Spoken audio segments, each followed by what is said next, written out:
তুতা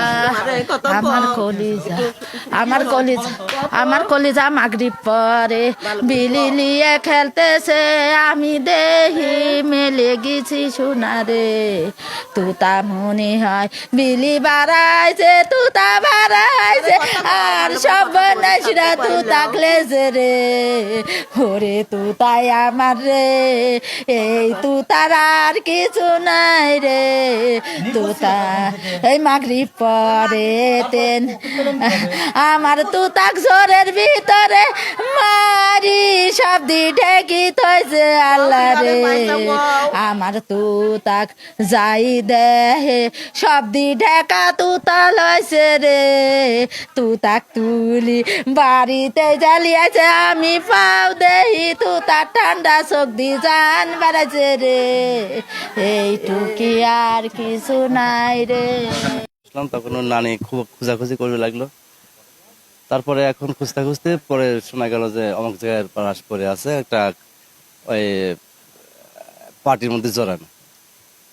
এই দেখলাম শুনলাম যে এখন আর কি বলার আছে। এখন আর এই বাচ্চাটা খুবই আমাদের বাড়ির পাশের মেয়েটা খুব চঞ্চল খুব ভালো ছিল, আর এইটুক মেয়েকে যে এভাবে নষ্ট করবে মারি ফেলবে এটা আমরা কল্পনাও করিনি।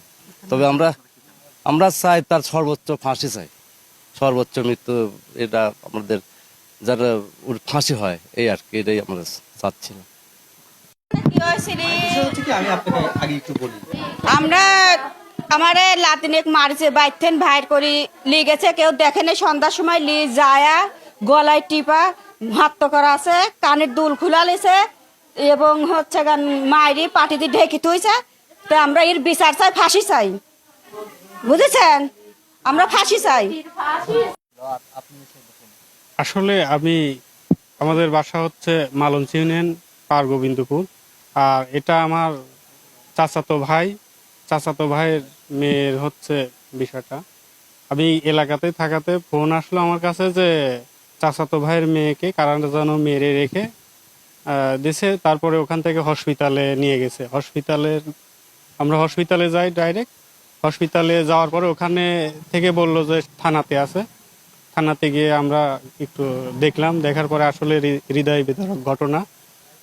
এখানে আসার পরে জানলাম যে মানে কারা যেন ওই বাড়ির পিছনে বাগানে মেরে ফেলায় রাখছে।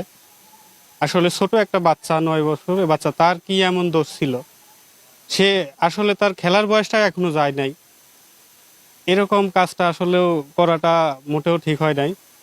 এর জন্য আমরা সর্বোচ্চ বিচার চাই, যাতে এই বিচারের আওতাতে আনার পরে যাতে কেউ এরকম করার মতো কেউ মানে আগ্রহ না হয়। আসলে হৃদয় বিতারক ঘটনা, আমরা তার বিচার চাই। আমরা তো বাইরের লোক, ঠিক আছে, দাদার দেশের লোক।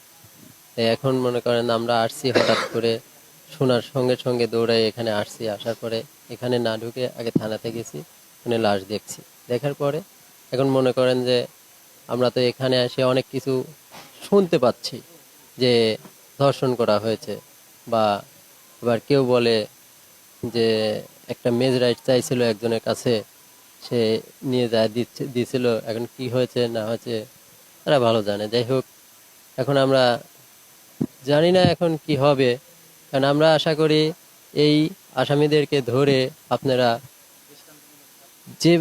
যেভাবে মানে তাকে শাস্তি দেওয়া যায় মানে সেইভাবে দেওয়ার চেষ্টা করবেন, এবং এমনই শাস্তি দেবেন যাতে 10 জনে যাতে শিক্ষা গ্রহণ করতে পারে।